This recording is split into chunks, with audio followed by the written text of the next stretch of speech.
Hello and hi. Okay, now let's start again. Right, so now I will go into the second part of this emulsion, where now I would like to explain on how this emulsion has been produced. Okay, so we know that emulsion is a part of bitumen. So it's bitumen comes from this petroleum distillation. So it's actually the residue of the petroleum. You can see it's been heated at 340 degrees, okay, to produce bitumen. All right. So you can see here, okay, we have the residue. The first they produce the asphalt cement, the conventional penetration grade asphalt cement that we have the different grades, right? From 40 penetrations to 200 penetrations, from the hardest to the softest one. Okay, then we have another type of bitumen where they add with bitumen solvent. Okay, sorry, petroleum solvent, okay, like kerosene, white spirits, in order to produce what we call it as a cutback bitumen. And finally, okay, at the emulsion plant, they produce this emulsion plant. They produce this emulsion by adding with water. Okay, water. Okay, so this is where the emulsion has been produced, which is inside the colloid mill. Okay, so this colloid mill receives firstly the surfactant. Okay, the surfactant mixed with water and chemicals, additives. All right, with water at the temperature range of 44 to 65. Right, so after that, hot bitumen. Okay, hot bitumen at 120 degrees, 120 to 180 degrees Celsius, with the viscosity of 0.2, okay, which is suitable for emulsification, is then provided goes into this colloid mill gradually. Right, so during this emulsification, okay, during this emulsification process, the water phase will compensate for the temperature to be below 90 degrees, okay, in order to improve the thermal stability. Okay, and it creates droplets, and all droplets with size between 5 to 10 micrometer. Okay, so if you look closely on what is happening inside the colloid mill, right? In the colloid mill, the energy is applied to the system by passing the mixture of a hot bitumen, okay, and the water phase, which is the soap solution, okay, water phase, between a rotating disc, okay, we call it a rotor, okay, rotating disc, and a stator. Okay, so the gaps between the rotor and stator is about 0.25 to 0.5 mm, right? So sometimes the rotor as well as the stator may be grooved, okay, may be grooved, or they have some teeth, in order to create a turbulent flow, so that they will create a globals droplets, smaller droplets. Okay, so this colloid mill consists of very fast rotor that have a revolution of 1,000 to 6,000 revolutions per minute. All right, so they will create a what you call a shear force, so that the bitumen will be torn and stretched into a small globules, okay, which will be coated with a surfactant, and those will be electrically charged. Right, okay, next. So right, so bitumen emulsion can be produced either in a batch plant or an inline process plant.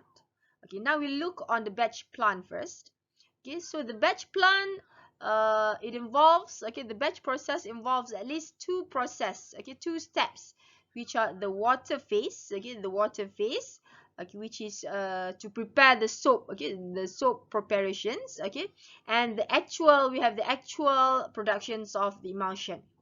Okay, during the water phase, okay, the water phase is prepared in a tank, okay, in the tank in which heated water, emulsifier, okay, and other emulsions chemicals are metered, and the solutions are properly mixed here. Okay, in the emulsion production process, the bitumen and the pre-made water phase are dosed to the colloid mill. Right? So this is a batch emulsion plant. And then, okay, this is just another diagram, okay, on showing you the batch emulsion plant. Okay, we have the soap, the aqua phase or the soap solutions here, and then goes into the colloid mill together with the bitumen. Okay, so the flow control, there'll be two. Okay, flow control on the binder. It's a flow control for the aqueous phase. And for the inline emulsion plant, okay, in inline emulsion process, okay, the water heating in all material dosage are done continuously, okay, using individual dosage of pumps, okay, for each material. So no batch tanks are used, so there'll be no tanks used here. Okay, instead, the water phase system must further be designed to provide sufficient reaction time for the chemicals so that adequate neutralization and solution take place before the water phase meets the bitumen. Okay, so the process need to be automatically controlled using flow meters for all material dosage. Okay, that will be on inline emulsion plant. Okay, this is another diagram, so you can see they have their own control for each type of material. Okay, so then we move on to the setting and curing of asphalt. Okay, sorry, there's a typo here. Asphalt, SSPHALT, asphalt emulsion. So what is setting and breaking? So setting or breaking is the emulsion is a condition where emulsion is destabilized and no longer can be diluted in water. And curing is the water and solvent is lost from the system and the final properties of the residual asphalt are reached. So this is where a process where we wanted to have the emulsions become back, okay, they return back as to become an original bitumen to bind or to coat the mix that you want, okay, to coat the to coat and bind the aggregates. Right. So this bitumen emulsion must revert to a continuous bitumen film in order to fulfill their role as a binder in root materials or as protective coatings. All right. So that's what I'm saying just now, the meaning of the setting or breaking process. So okay. So this process of reverting back, we call it as a setting or breaking or curing. So the speed of this setting and curing process, okay, depends on the reactivity of the emulsions, okay, and the reactivity of the aggregate and the environmental conditions such as the temperature and humidity. So there are three types of setting. We have the rapid setting, which is the reactive emulsion sets very quick. Medium setting, it's a medium reactive emulsion, and the slow set, okay, it's a low reactive emulsions, okay, low reactive emulsions which can be mixed with reactive aggregates with high fine content, right? Okay, so this is to show you different types of emulsifier in order to produce a different emulsion type. Okay, so they have emulsifier level here. You can see here the emulsifier. We have rapid, cationic rapid, medium, and slow. So you can see the emulsifier level percentage increased. Okay, in order to produce rapid to slow. Okay, these are type of emulsifier they are using. Okay, so emulsifier for cationic is an acid, while for anionic, okay, they use an alkali. Okay, tall acid. These are all alkali. All right. So the range of the the percentage of emulsifier is different. In order to produce, it will affect the setting or the breaking up of the emulsion later on. Okay, now we'll go into one of the most important part, which is to know in detail how do actually they break down, how do actually they breaks. Okay, I'll start with the anionic first. Okay, so the breaking process of an anionic emulsion differs. It's different. Okay, from the breaking process of a cationic. where this anionic, okay, which is alkaline emulsion, breaking is made, their breaking is mainly due to the dehydrations of the emulsion, which relates to the amount of water loss. Okay, so initially it's attributed to water absorption by the aggregates, and then they start with the water, they continue with the water evaporation. Okay, and in anionic breaking, okay, it does not involve any chemical reactions, right? So water loss is then followed by coalescence. Okay, so once the water starts to loss, okay, so they follow with the coalescence and natural settlement, uh, agglomeration, okay, adhesions of micelles to the surface of the grades, and finally by emulsion breaking. All right, so the full breaking of onion emulsions occur only after uh, almost complete removal of the water from the system. Okay, so that is when they've fully set. Okay, we call it fully set. All right, for cationic, okay, in cationic emulsions, the breaking is caused initially by a chemical reaction, okay, and secondarily by dehydrations of the bitumen emulsion. Okay, secondarily by due to the evaporations water lah. So we can divide into few steps. The first one is absorptions of emulsifier onto the aggregate surface, where we know that this cationic emulsifier absorb much more strongly on siliceous minerals than anionic or non-anionic emulsifiers, which explains the usefulness of cationic emulsions with acidic aggregates. Then the second stage is the movement of the emulsion droplets to the aggregate surface. All right. So these droplets, okay, the droplets in the bitumen, okay, the droplets of bitumen in the emulsions have a small charge, and move towards an aggregate surface with the opposite charge. Just now you remember the positive going towards the negative, right? So this is what we call it as an electrophoresis. Okay, electrophoresis. So the concentrations at the surface, at the aggregate surface, okay, will brings the particles together and leads to this flocculation, coalescence, and spreading over the aggregate surface, right? And then in the next stage, there's a changes in the pH.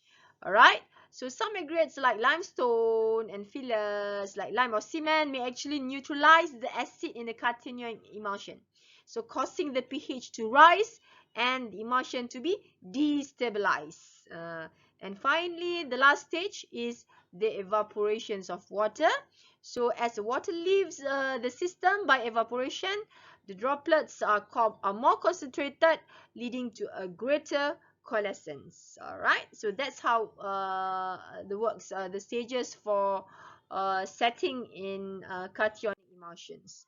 So just to show you again, right? So this occurs when emulsions comes into contact with the aggregate. So the negatively charged, okay, the negative charge aggregate surface rapidly absorbs, okay, so it absorbs some of the ions from the solutions and weakening the charge, okay, weakening the charge on the surface of the droplets. Okay, this will initiate the breaking process. So a point is reached where the charge on the surface of the droplets is so depleted that the rapid coalescence take place, okay, and the aggregates is now covered with the hydrocarbon chains, and as a result, the bitumen will adhere strongly to the aggregate surface. Okay, that is happening in cationic. Okay, what are the parameters that affecting the breaking rate? Okay, so there are many factors. First, we look on is the bitumen content. So at high bitumen content, okay, the bitumen particles are more likely to come into contact with each other, okay, resulting in an increase in the breaking rate. So the breaking rate will be faster. All right. For the second factor, okay, which is the aqueous phase composition. Okay, so the breaking rate of a bitumen emulsion has been shown to be increased by reducing the acid content, or increasing the emulsifier content, or by decreasing the ratio between the acid and also the emulsifier content. So you need to play around, okay, on the aqua phase. And the third factor is the particle size. Okay, so the smaller the size of the bitumen particles, the finer will be the dispersion, resulting in a slower breaking rate of the emulsion. Okay, and then we have the environmental. Okay, environmental condition. At high ambient temperatures, the bitumen particles in the emulsions are more mobile. Okay, they move faster. Okay, and the bitumen is softer.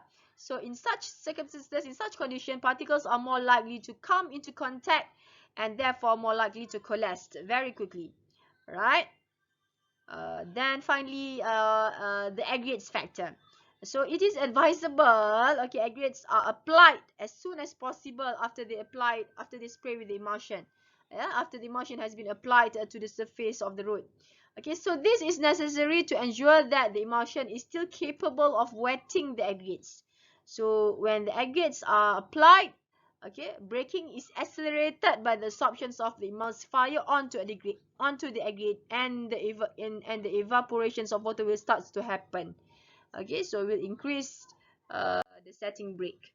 So this is just to show you the notations. Okay, this is between Malaysian Standard 161 and also ASTM D2397. You can see, okay, for emulsion, okay, this is cationic emulsion. Okay, in Malaysian Standard, they don't have any anionic. Normally we don't use any anionic emulsion.